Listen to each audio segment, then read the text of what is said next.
नमस्कार दोस्तों, मैं हूं सचिन और आपका मेरे YouTube चैनल पे बहुत बहुत स्वागत है। दोस्तों, आज जो मैं बुक आपके साथ डिस्कस करने आया हूं उस बुक का नाम है क्लेप्टोमेनिया 10 स्टोरीज, जिसे मंजुला पद्मनाभन ने लिखा है। ये एक शॉर्ट स्टोरीज कलेक्शन है जिसमें से जो 9 स्टोरीज हैं वो ऑलरेडी किसी न्यूज़पेपर या मैगजीन में पब्लिश हो चुकी थी। And then only one story इस बुक में है जो नई ऐड की गई थी, जो कि टाइटल स्टोरी है, दैट इज क्लेप्टोमेनिया, और जो इस कलेक्शन की पहली स्टोरी भी है। इस कलेक्शन को पब्लिश करवाया था मंजुला पद्मनाभन ने 2004 में। इसे पेंगुइन पब्लिशर ने पब्लिश किया है और इसका प्राइस है 250 रुपीज।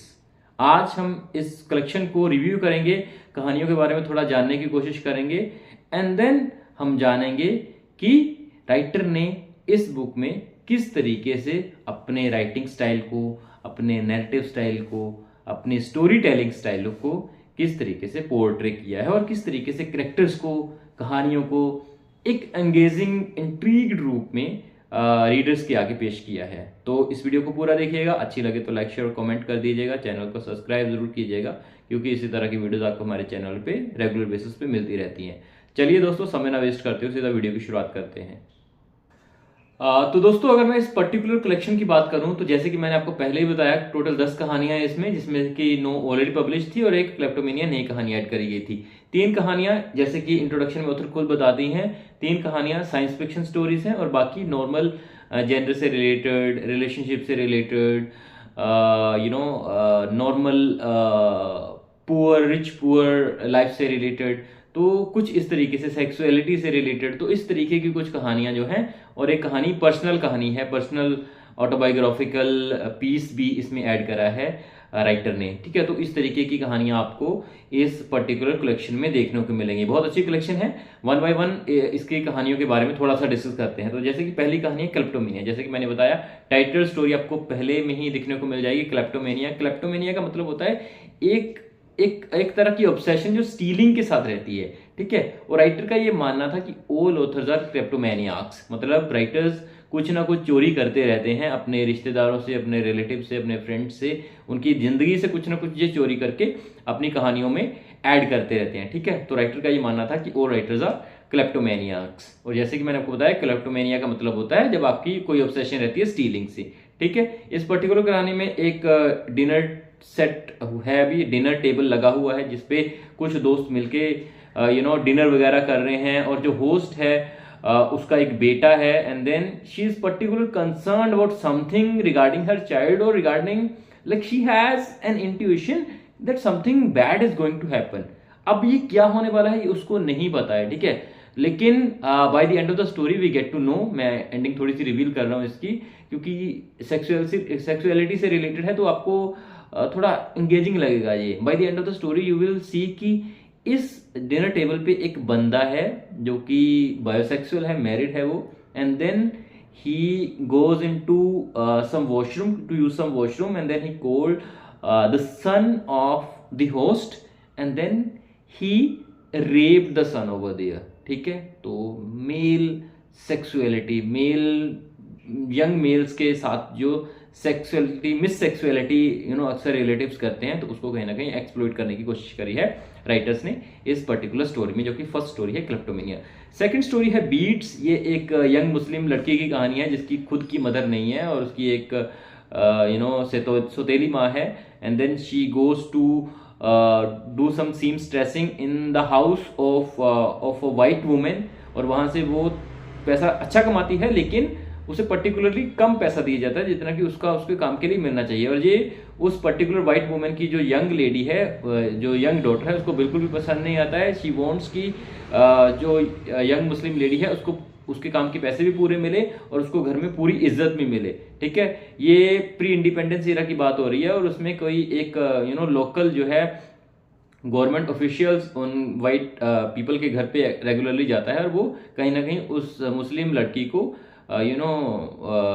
मिसट्रीट करता है उस घर में, क्योंकि ही फील्स की she comes from A low category, low background. ठीक है, तो वो कहीं ना कहीं उसको पसंद नहीं है, जैसे कि इंडियंस का नेचर हाई है, प्री इंडिपेंडेंस भी, पोस्ट इंडिपेंडेंस भी।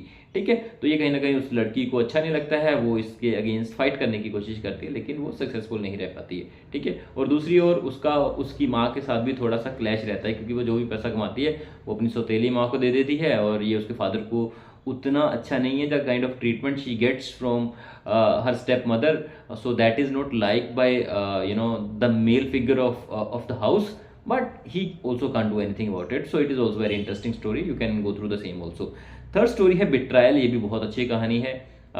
बिट्रायल कहानी बहुत अच्छी है, मुझे इसका कंटेंट तो उतना ज़्यादा नहीं है लेकिन अच्छी कहानी है ये भी, तो इसको भी आप पढ़ सकते हैं। एंड देन उसके बाद हमारी फर्स्ट जो साइंस फिक्शन स्टोरी है वो आती है शेयरिंग एयर। इसमें क्या होता है, इसमें ये होता है कि 20वीं सेंचुरी के लास्ट में जाके ऐसा पता चलता है कि सभी की ना एक इंडिविजुअल शेयर एयर दी गई है इसमें, ठीक है, सभी को। तो आप ऐसे नॉर्मली जैसे अभी सांस ले रहे हैं ऐसे सांस नहीं ले सकते, आपको एक पर्टिकुलर सिलेंडर दिया हुआ है जिसमें कि आप उसी में से सांस ले सकते हैं, कॉमन एयर नहीं ले सकते आप, क्योंकि वो बहुत ही पोल्यूटेंट हो चुकी है। और इसी में जो हमारी जो 21st सेंचुरी के शुरू के जो लोग हैं, ठीक है, तो उनको जो है वो कहीं ना कहीं एक रेबल ग्रुप तैयार कर रहे हैं जो कि इसके अगेंस्ट लड़ रहे हैं, और वो चाहते हैं कि हमें कॉमन एयर ब्रीथ करने की वो चाहिए, आज़ादी चाहिए, ठीक है। तो इस तरीके की जो कुछ कहानी है, अच्छी कहानी, अच्छा कंसेप्ट है, जिसमें कि एयर पोल्यूशन को थोड़ा सा उजागर करने की कोशिश करी है मंजुला पद्मनाभन ने। उसने ज़्यादा टाइम नहीं बताया, उसने बताया कि by the end of the 20th century this would happen, ठीक है। तो that is also right, because in Delhi और in other in other cities of India this thing is prevalent. आज ही बहुत ज़्यादा AQI एयर का लेवल जो है वो बहुत ज़्यादा बढ़ गया है अभी भी कुछ शहरों में, ठीक है, पंजाब, दिल्ली और ये नॉर्थ के कुछ शहरों में बहुत ज़्यादा बढ़ गया है, ठीक है। तो that is what she has tried to portray in this story, particular story. उसके बाद है Gandhi toxin. So Gandhi toxin में क्या होता है, गांधी का कोई एक रिलेटिव है जो कि ऐसे बोल रहा है कि वो गांधी का रिलेटिव है, और वो क्या कर रहा है, अपने क्लोन बना रहा है, मतलब उसी उसका DNA कहीं कैसे न कैसे मिक्स करके कुछ क्लोन बना रहा है ये, और वो क्या है, वो एक प्राइवेट कंपनी के हाथ में लग जाता है, and then they try to misuse that, ठीक है। तो उसके अराउंड ये कहानी है, फनी है, थोड़ी क्रिएटिविटी काफ़ी है इसमें, लेकिन अच्छी कहानी है ये। और ये एक अलग तरह के वर्ड की एक अलग तरह की दुनिया की ये इमेजिनेशन कर रही है राइटर, जिसमें कि वो पूरी कंट्री को पेसिफिस्ट बनाना चाहते हैं, और इसमें से जो कि लोग लड़ने वाला नेचर रखते हैं, फाइट वाला नेचर रखते हैं, वो अपने दुश्मनों के अगेंस्ट इस DNA का इस्तेमाल करेंगे उनको वीक बनाने के लिए, ठीक है। तो इस तरीके की कुछ कहानी है, आप पढ़ेंगे तो आपको मज़ा आएगा। उसके बाद कहानी है हमारी the body in the backyard. ये मर्डर मिस्ट्री के बारे में है, कुछ मर्डर वगैरह हो जाता है एंड देन उसके अराउंड ये कहानी है, अच्छी कहानी है ये, इसको भी आपको पढ़ के मज़ा आएगा। एंड देन उसके बाद कहानी है the girl who could make people naked, ठीक है। तो एक ऐसी लड़की के बारे में ये कहानी है जो कि लोगों को नंगा कर सकती है, ठीक है। उसके पास ऐसी साइकिक पावर है कि वो आपके अंदर सब कुछ देख सकती है। तो बड़ी इंटरेस्टिंग कहानी है ये भी, इसको पढ़ के मजा आएगा आपको। एंड देन उसके बाद कहानी है 2099, जिसमें कि वो 21st सेंचुरी के एंड की बात कर रही है, कि जहाँ पे कंडीशन अच्छी नहीं है, अर्थ का जो इन्वायरमेंट है वो उतना अच्छा नहीं है, लिविंग एयर अच्छी नहीं है, पानी अच्छा नहीं है, कंटेमिनेटेड हो गया वाटर, सब कुछ कंटेमिनेट हो गया है। And then we see that world has turned upside down, ठीक है। तो उसमें किस तरीके की चीज़ें होती हैं वो आपको पता चल जाएगा इस कहानी को पढ़ के। बहुत ही छोटी सी कहानी है, और भी बहुत सारी कहानियां जो है इस कलेक्शन में बहुत छोटी छोटी हैं, क्योंकि ये अर्लियर जैसे कि मैंने आपको बताया मैगजीन्स और न्यूज़पेपर्स में पब्लिश हुई थी, तो वहाँ पे थोड़ी वर्ड लिमिट रहती है, ठीक है। तो इस हिसाब से कहानियों की जो लेंथ है वो उतनी ज़्यादा नहीं है, 3 से 4 पेज में हर कहानी खत्म हो जाती है, ठीक है।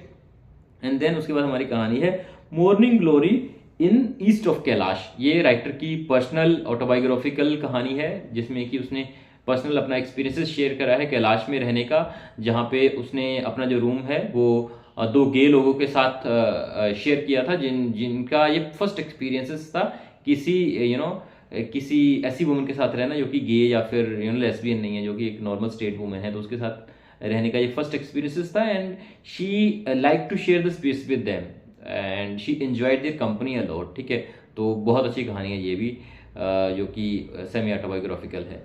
एंड देन उसके बाद लास्ट में हमें मिलती है एन अपबीट स्टोरी, ठीक है। इस कहानी का कंटेंट भी मुझे उतना याद नहीं है, हालांकि मैंने पढ़ी थी ये भी कहानी, उतना कंटेंट याद नहीं है, लेकिन ऑब्वियसली ये कहानी भी अच्छी रहेगी मेरे ख्याल से, ठीक है।